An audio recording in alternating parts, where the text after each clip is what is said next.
who may not know Jennifer, she was one of the former students of Professor Wolfgang Sachtler. She graduated in 1991. Next paper will be given by Professor Kong, Catalytic NOx reduction.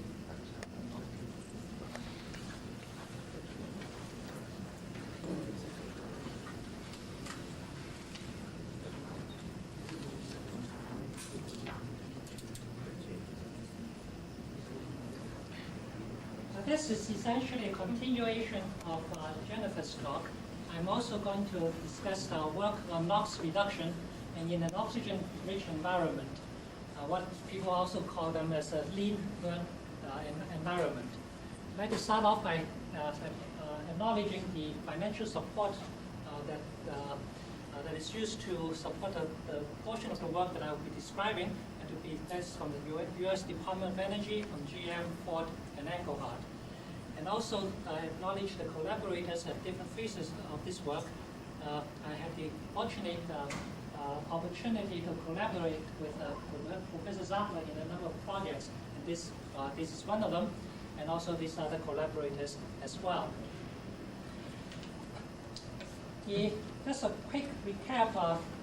Most of you have heard this already, that there are different types of lean NOx treatment problems.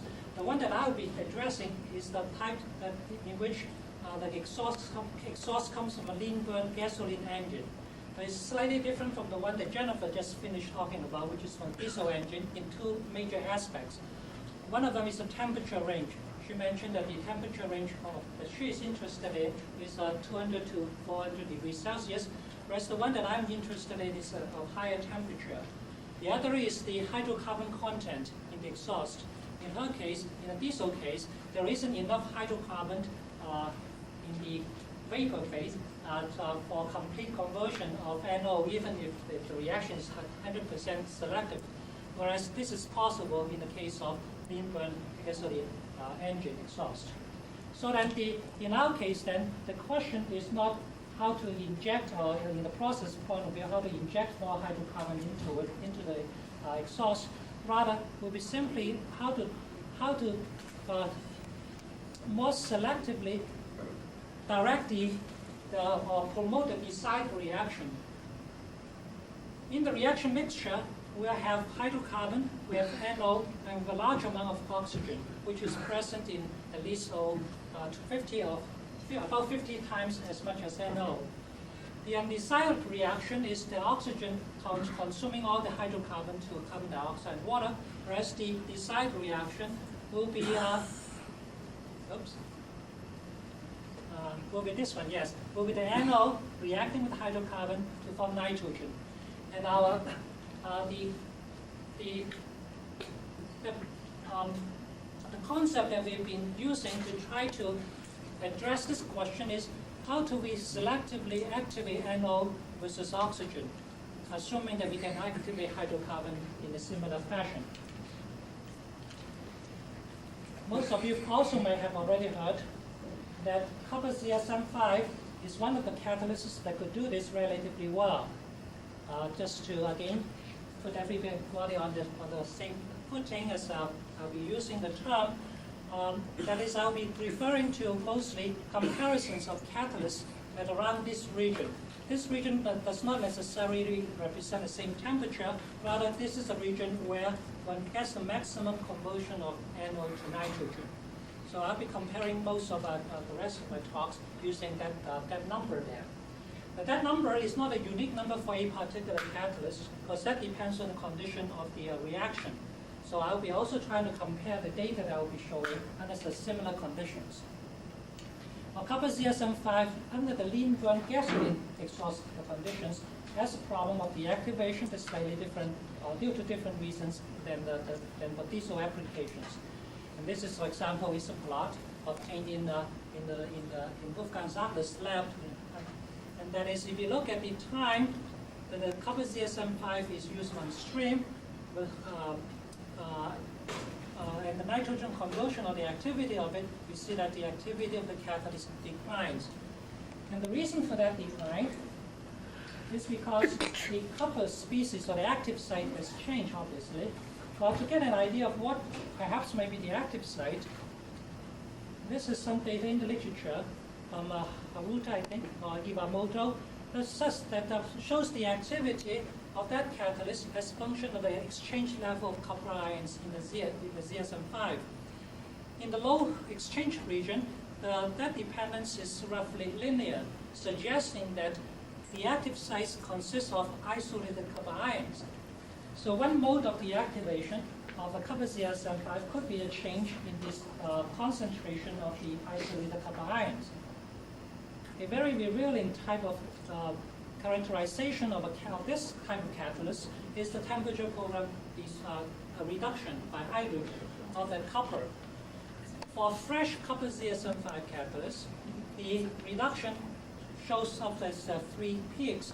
The first peak has been identified by Wolfgang Sachtler's lab to be the reduction of the copper oxo clusters, CuO, type of clusters. The second one is due to the reduction of a copper 2+ isolated ions to copper 1+ ions. And the last one is the further reduction of the copper 1+ ions to copper metal, or copper 0. The deactivated catalyst shows a temperature program reduction behavior that's very different. Clearly, this peak is now gone, perhaps, or greatly modified into a reduction of a group of copper species that's very different. In addition, there's also reduction of copper species now at a very high temperature region. I don't have time to go into the details of the identification of these peaks, but the comparison of the reduction behavior of different copper species and copper ions on other supports, we were able to come to the conclusion that this is due to copper in a copper aluminate type of species. This group here is a mixture of different things, including copper oxide clusters on the ZSM on the zeolite, and also copper ions that are migrated to other ion exchange sites of the zeolite, as well as copper ions that are on the surface or in the surface of alumina that is extracted out from the ZSM5. So in addition to the changes, something I did not say, in addition to the changes in the nature of the copper ion species, also there is the illumination of the copper ZSM5 matrix. Now I'm going to move to a slightly different approach to this problem, and that is, since at the higher temperature, one of the deactivation mechanisms is the illumination of the ZSM5. So another approach in our lab has been to look at active ions that are supported on other supports, in particular oxide supports. Some of the earlier work with one of our collaborators, is Professor Wolfgang, has been to look at the copper zirconium oxides, mixed oxides. You may recall a couple of slides earlier, I said that based on the dependence of the activity of nitrogen formation as a function of the copper ion exchange level in ZSM5, there's a suggestion that the active sites are isolated copper ions. So in order to make oxides or catalysts based on other supports than the zeolite, we will need to produce catalysts in which the copper ions are also isolated. In this particular series of preparations, the copper zirconium mixed oxides is made by co-precipitation gelation type of method, so that the copper ions are relatively highly dispersed. And indeed, if you look at very highly dispersed, low-loading copper ions, in which the copper ions are relatively highly dispersed, and gets a quite high conversion of NO to nitrogen, which is under the same conditions, the copper ZSM5 catalyst will give a conversion of around 70%. So it's not too different from this particular catalyst. And as one increases the copper ion concentration in this copper zirconium oxide, we would expect that there will be increasing clustering of the copper ions. That is, we will not have isolated copper ions as much. And indeed, the conversion of NO to nitrogen decreases.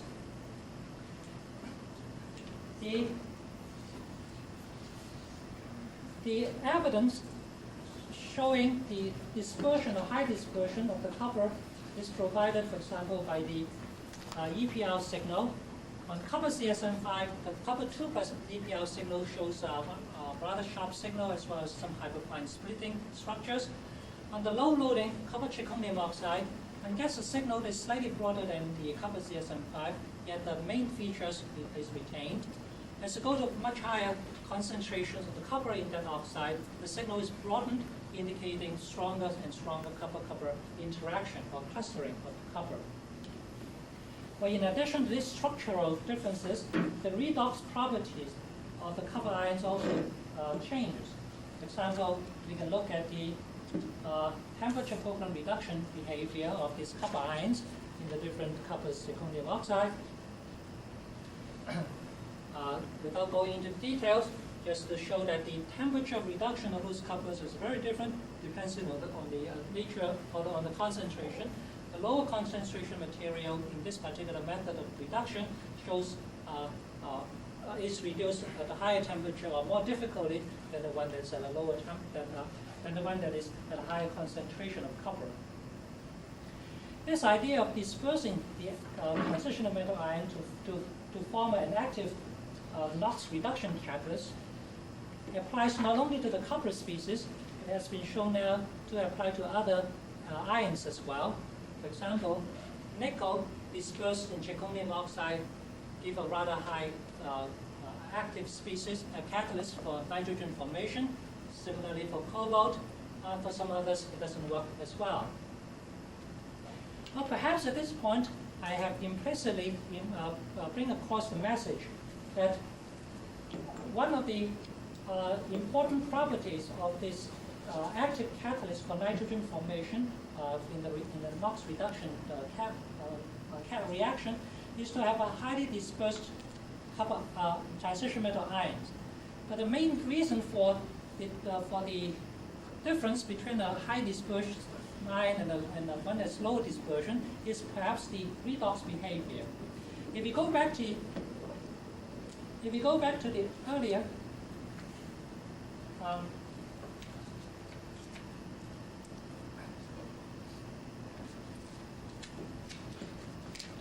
slide, so to remind you what I was trying to say, perhaps one of the properties that we're looking for is a differentiation between the activation of oxygen versus NO. So it is possible that a highly isolated ion cannot activate oxygen dissociatively to form the atomic oxygen that's active to burn hydrocarbon as clusters of those oxides or ions. Well, along that line of thinking, we then thought that maybe one can also get highly dispersed, highly active catalysts as long as we have an active component that does not activate oxygen easily. One of them perhaps is silver, because silver after all is a selective oxidation catalyst. And indeed it's been known in the literature that some of the silver alumina catalysts are quite active for nitrogen production under those conditions. And we have been able to also show that a low loading silver on alumina indeed is very active, reducing NO under the condition of the near NOx conditions with a large excess of oxygen to a 90% conversion. Interestingly, you also see that just the alumina itself can be also quite active, although it requires a higher temperature. If you add water to this mixture, which I think industrially is one of the very important component in the mixture in the exhaust.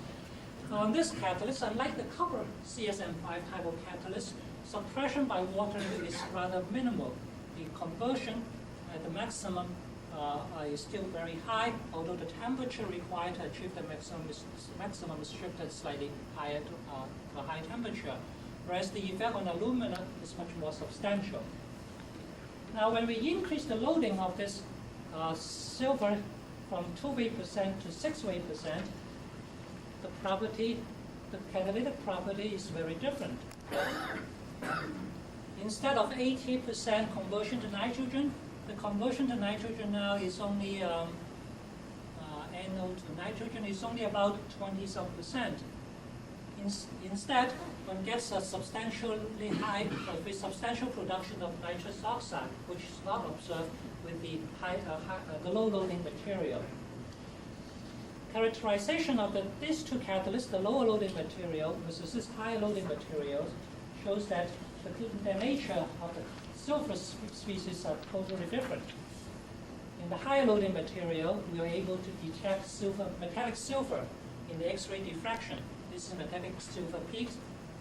And these are the catalysts that has undergone a reaction. So these are what we think is close to the reaction condition, or the catalyst and the reaction conditions. Whereas on the 2% material, there is no metallic silver peak detectable. The redox behaviors are also different. This is the temperature program reduction in hydrogen. The red curve is a 2%, the other is a 6%.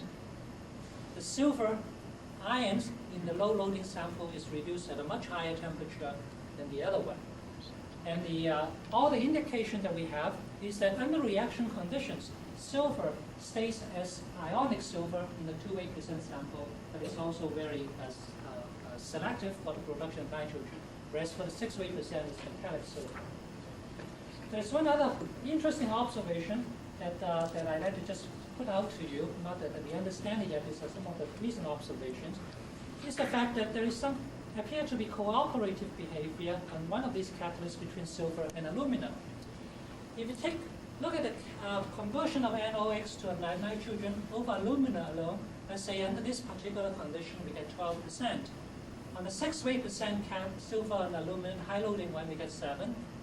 If we put the 6% silver in the upper part, in the beginning part of the reaction bed, the space between it and the alumina bed that's in the latter part of the bed, the conversion is simply just similar to that due to silver alone, not too different from it, somewhat higher.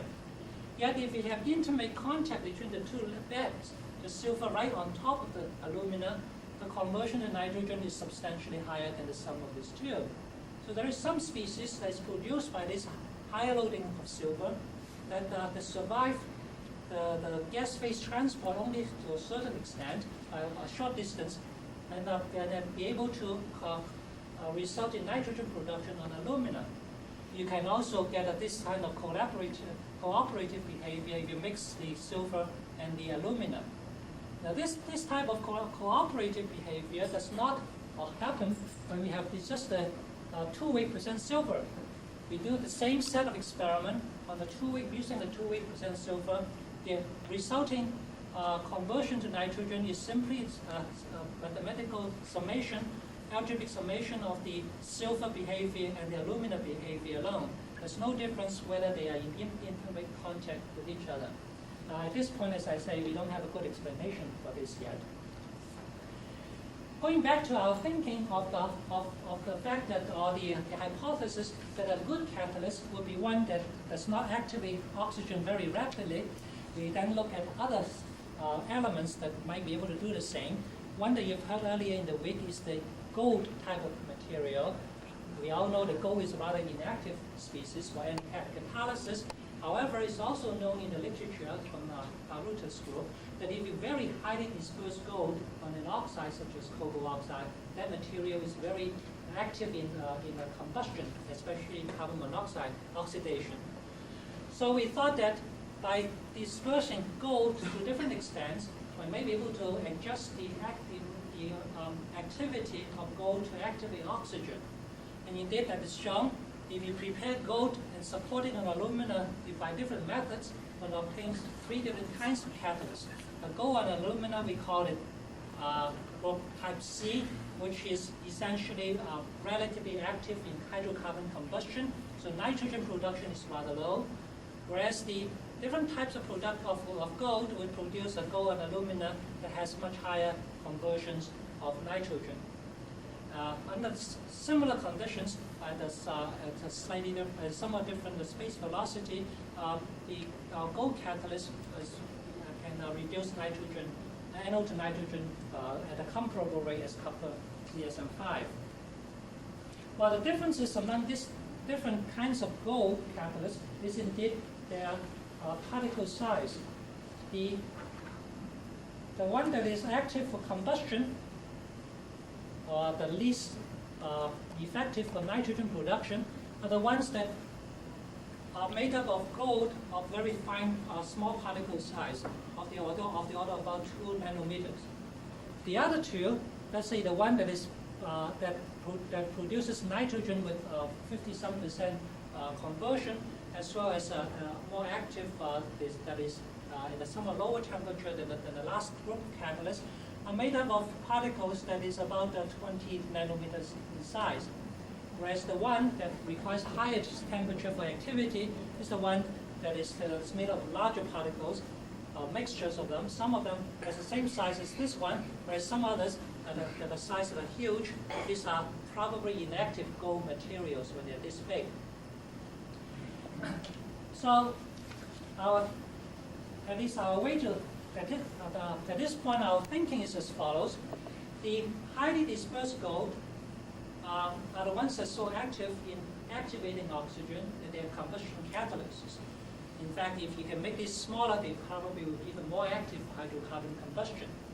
When you reduce the size, or increase the size of gold to something that's very large, that material becomes so inactive that they don't activate oxygen, they don't activate any reagents at all. Something in between these two is the region where an optimal activity for activation of oxygen is possible, and that is also the type of material that can reduce NOx to nitrogen relatively selectively. That's about all I have in mind to present today.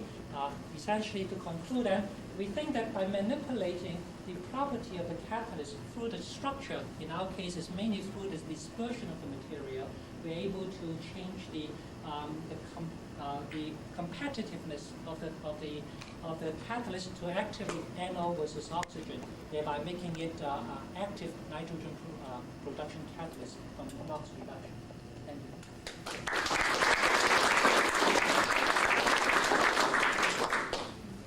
For questions?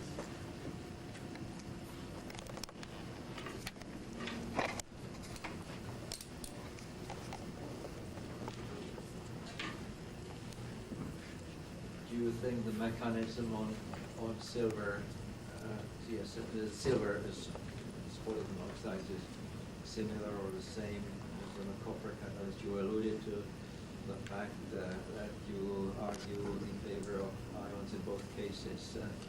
It's rather striking that you cannot reduce silver at supports at the reaction temperatures. But do you think the mechanism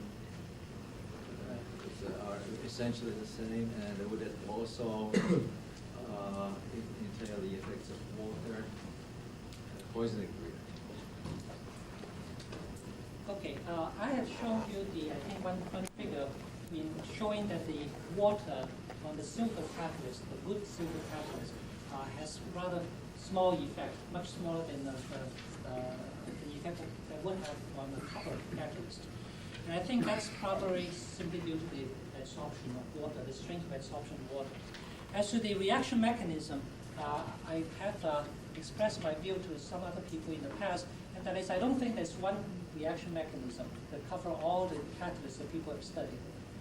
In my mind, there are at least two mechanisms.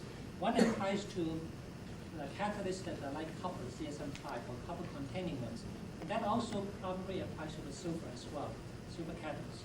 The other are the ones that do not contain ions that transition metal ions, like on aluminum, pure aluminum, that will be different. On pure HCSM5, I guess the mechanism will be different. I haven't told you what the mechanisms are, but I think they're different. That's the suspense, yes. Is the N2O production similar or comparable? Well, the only catalyst with substantial N2O production is that 6-weight % silver. With 2-weight % silver, we have no N2O. And on the gold, unless we make very large clusters of gold, the smaller ones, we don't see N2O. But does the dispersion of the gold change with time too? Not within the graduate students' testing time, which is relatively short. I think that my guess is that you are probably right. I don't think that if the active species in the metallic gold of the size that we are talking about, they wouldn't last 100,000 miles. We are actually more enthusiastic about even the silver catalyst or another one that we have just started working on. As far as I understood you correctly, you put alumina on a silver alumina catalyst, right? So you have a silver alumina and coated with alumina, no? Yes. Yes. Silver And you alumina is a layer sitting on top of another layer of gold of alumina. It's called a powder bed. The bed is a thin bed of silver alumina on another bed of In this case, you increase the conversion about to nitrogen. 6. Yes. Yes. What's the explanation for this? We don't have a good explanation, as I said earlier. At first, we thought it's a production of NO2, because NO2 is known to be able to be reduced to nitrogen by hydrocarbon over alumina. We showed that in our lab very, very effectively. But we couldn't understand why that effect, that enhancement effect, disappears when we separate the two beds. If it's NO2, the NO2 should be able to survive this gas phase space. But the enhancement is only observed when we have them in intimate contact with each other. So I don't have a good explanation. It could be some kind of, maybe it's N2O, but I don't know. But maybe more likely is some kind of hydrocarbon, partially oxidized hydrocarbon species. That in the space, if you have a space, that would react with NO or NO2 or oxygen and get combusted before you get to the alumina bed. But we have not yet identified what that is. The most interesting theoretical question is how small a cluster of gold has to be not to look like gold. Do you have any idea from other work concerning that question? Depends on what you mean by looking like gold. It depends on the property you're looking for. To dissociate oxygen. That didn't Should answer your question, unfortunately. I was going to show you Oh, something. go, show it. To activate oxygen, we have tried to do chemisorption of oxygen on the 3 catalysts, and we hoped to be able to see something that differentiate them. We were not able to do so. None of them seem to absorb much oxygen within the area that we can detect. We try to see whether they reduce at different temperatures, like the silver shows very different reduction temperatures. They are all metallic. Within the area we have, they don't seem to pick up much hydrogen at all. So I don't have a good answer to your question. I was going to show you the some UV vis absorption spectrum, but that's not chemical properties. Okay, thanks for the presentation.